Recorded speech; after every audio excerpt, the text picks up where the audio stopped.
제가 20대로 빙의를 해서 20대에 내가 연애를 할 때 뭐가 제일 어려웠을까 빙의를 좀 하고 이 강의를 좀 준비를 했습니다.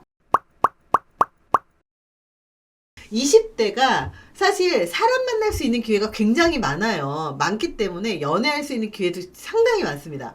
근데 대신 까이는 기회도 되게 많고요. 그리고 그만큼 기회가 많은 만큼 실패도 그만큼 많을 수밖에 없어요. 사실 여자가 연애하기가 훨씬 쉽습니다. 남자는 연애하기가 굉장히 어려워요.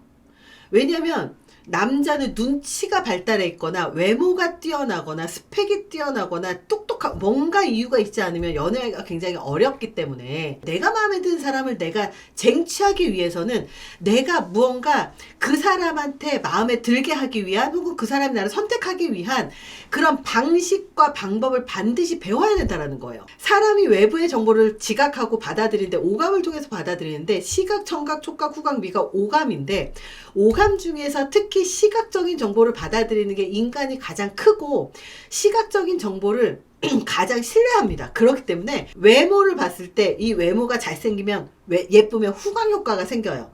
후광 효과 때문에 이 사람은 외모가 괜찮으니까 다른 것도 괜찮을 거야, 능력도 괜찮을 거야, 성격도 괜찮을 거야, 다 괜찮을 거야 이렇게 생각을 하는 거예요. 근데 처음을 딱 지나고 나면요, 그 사람이 어떤 성품을 갖고 있는가, 어떤 사람인가, 어떤 가치관을 갖고 있고 그리고 어떤 사람인가가 우리한테 굉장히 중요합니다. 그렇기 때문에 바로 이 부분 때문에 나는 정말 보일 거라고 외모밖에 없어. 그럼 소개팅으로는 잘 될 거겠죠? 근데 그 사람의 인성이 드러나는 데는 얼마 걸리지가 않아요. 그래서 결국 모임형에서는 내가 외모가 그냥 그렇게 뛰어나지 않더라도 진짜 모임형에서 인기 많은 사람은 성격이 좋거나 배려심이 높거나 아니면 인간관계 능력이 좋거나 아니면 이 사람이 괜찮은 성품을 갖고 있거나 이런 사람들이 인기가 많을 수밖에 없어요. 자, 그렇다면 소개팅형으로 연애 잘하는 사람보다 모임형으로 연애 잘하는 사람이 인간성으로는 더 검증됐다라고 볼 수가 있는 거예요. 물론 외모 괜찮은 건 인생을 살면서 굉장히 중요한 플러스 점수가 되는 건 맞아요. 외모는 객관적인 매력이지만 그 나머지는 주관적인 매력이에요. 그래서 이 주관적인 매력이라고 하는 건 서로가 맞지 않으면 서로가 내가 이런 성품을 갖고 있는 사람을 좋아해 라는 게 서로가 맞지 않으면 만나기가 어렵기 때문에 확률을 높이기 위해서는 100명을 만났을 때 한 명 한 명이 서로 만날 확률이 높아지겠죠. 그래서 연애를 정말로 잘하려면 많이 만나서 많은 활동을 하는 수밖에 없습니다. 그래서 남자는요, 사실 여자 꼬시려고 돌아다니지 않으면 훨씬 성공률이 높습니다. 왜냐? 모임에서도요, 여자들이 이렇게 딱 모임에 다 이렇게 하잖아요. 심수한 교육에서 딱 보면요, 여자 꼬시려고 막 말 걸고 돌아다니고 출석되는 남자들 다 눈에 보이거든요. 그러면 일단 여자들은요, 그런 남자부터 제외합니다. 왜? 얘 껄떡대고 쟤 껄떡대고 쟤 껄떡대는데 나한테 고백해? 어우, 기분 나빠. 불쾌해. 이래서 껄떡대는 사람일수록 여자들의 머릿속에서는 제외가 돼요. 근데 꼭 껄떡대는 사람들이 여자는 또 잘 만나요. 왜 잘 만나느냐? 그 중에 하나는 꼭 얻어 걸리거든요. 원래 시도가 많을수록 하나는 얻어 걸리게 돼 있습니다. 그래서 연애를 잘한다고 보여지는 것 뿐이지 실제로 괜찮은 여자일수록 그런 남자를 만나지 않아요. 차라리 남자들은 자기 일 똑바로 하면서 제대로 능력 인정받으면서 정말 공부 열심히 하고 그러면서 여자들 있는 모임에 그냥 나가기만 하면 돼요. 껄떡댈 필요 없이 그냥 나가서 묵직하게 큰형님처럼 리더십 있게 앉아만 있어도요, 외모가 평균적으로만 준수만 하다면, 그렇다면 충분히 이 전략이 먹힙니다. 근데 전략이 필요한 사람들은 왜소하다거나 아니면 키가 작다거나 아니면 뭔가 내가 핸디캡이 있어라고 생각하시는 분들 같은 경우는 다른 전략이 필요해요. 내가 외모가 조금 왜소하다면 뭐 운동하라고 하고 싶지만 운동이 그렇게 쉬운 건 아니잖아요. 그러면 차라리 책을 많이 읽어서 뇌생남 컨셉으로 가는 게 맞는 거예요. 이런 식으로 사람들이 좋아하는 것들이 여러 가지가 있으면 그 중에서 하나를 내가 가장 잘하는 걸 선택을 해서 그거를 내 전략으로 삼아서 가는 게 가장 중요합니다. 그렇다면 여자의 전략은 어떨까? 여자는요, 지금 말한 이런 남자가 제일 멋있게 보이기 때문에 이런 남자를 쟁취하려고 여자들 사이에서는 물밑 경쟁이 굉장히 심해요. 남자들은 모르시겠지만 여자들은 이런 남자를 선택을 하기 위해서 물밑 경쟁이 심해요. 외모가 평균 이하라도 뇌생남 될 수 있고요. 그리고 운동을 할 수 있고요. 그리고 뇌생남이라도 말을 잘하거나 아니면 책을 많이 읽어서 내가 갖고 있는 전문 지식에 대해서 전문적으로 할 수 있다면 이거는 충분하고, 그게 아니면 친절함이나 다정다감함, 누군가를 배려하는 배려심, 이런 걸로 가면 훨씬 좋습니다. 그렇다고 해서 상대방 눈치 보란 얘기가 아니에요. 상대방한테 필요한 걸 줄 수 있는 게 그냥 배려심인 거지. 계속 눈치 보는 남자들을 여자들은 되게 싫어합니다. 선천적인 것보다 우리가 노력으로 바꿀 수 있는 후천적인 것들에서 매력을 느끼는 경우가 훨씬 더 많았다라는 거예요.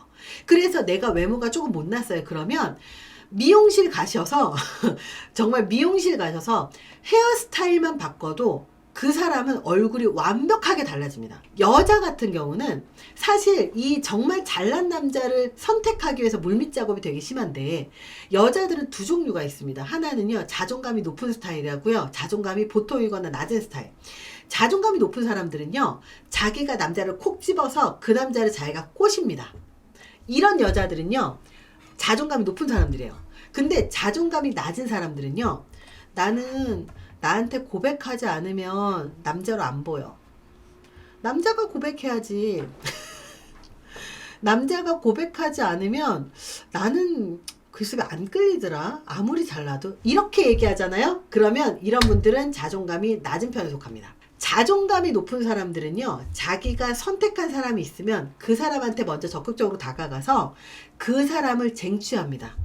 근데 자존감이 낮거나 평균이거나 낮으면 자기한테 자신이 없기 때문에 나를 선택한 사람 중에서 가장 나한테 헌신하거나 잘한 사람 선택해요. 그러면 내가 선택한 남자를 쟁취하는 사람하고요, 나를 선택한 사람 중에 고르는 사람하고 누가 더 괜찮은 사람 선택할 가능성이 높아질까요? 내가 선택한 사람을 쟁취한 사람, 자존감 높은 사람이 더 괜찮은 사람을 선택할 가능성이 높습니다. 그냥 100명 중에서 하나 선택한 사람하고 나를 선택한 10명 중에서 하나 선택한 사람하고 누가 더 선택의 폭이 넓어요? 100명, 세상의 모든 남자들 중에서 선택하는 사람이 선택의 폭이 훨씬 더 넓잖아요. 그렇기 때문에 내가 선택하는 게 훨씬 더 유리하다는 거예요. 자존감이 높은 사람은요, 내가 먼저 선택하고 그 사람을 쟁취합니다. 모든 연애의 시작은 여자가 시작합니다. 연애는 남자가 고백하는 게 아니라 남자가 고백하게 만드는 거고요. 결혼은 남자가 결정하는 게 아니라 남자가 프로포즈 하고 싶게 만드는 겁니다. 여자들은요, 남자가 먼저 대시하고 알아서 다가온다라고 착각을 하는데요. 사실 연애 관계에서 잘 보면 남자가 주도적으로 여자를 유혹하는 것 같아 보이지만, 사실은 여자가 남자가 먼저 다가올 수 있게 틈을 보여주지 않으면 남자는 절대 그 틈을 비집고 못 들어갑니다. 남자들이 연애를 실패하는 이유가 바로 이런 것들이고, 그리고 실제로 여자가 먼저 유혹할 수 있는 남자로 만드는 게 사실은 남자의 전략이어야 되고, 여자는 남자가 자기한테 들어올 수 있는 틈을 만들어주는 게 여자의 전략입니다. 연애도 결국은 심리적인 그 심리 게임이거든요. 어떻게 하면 이 심리 게임에서 좀 더 괜찮은 사람을 만날 것이냐, 되게 중요한 겁니다. 사실 저는 연애를 지지하기도 하고요, 결혼을 지지하기도 합니다. 왜냐면 인생에서 가장 나를 행복하게 만드는 것이, 내가 쇼핑을 해서 내가 물건을 사는 것도 행복하지만 인간을 진짜 행복하게 만드는 건 사람이 해줄 수 있는 거거든요. 사람?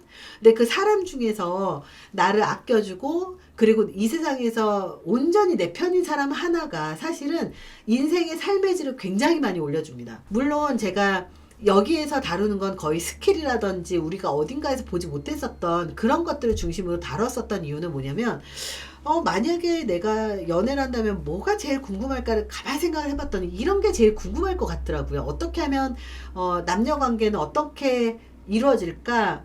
누가 연애를 어떻게 할까 이게 궁금할 것 같더라고요. 그래서 스킬이라든지 이런 거 중심으로 얘기를 했고요. 무엇보다도 연애 기술보다 더 중요한 건 뭐냐면 어떤 사람을 만나는가.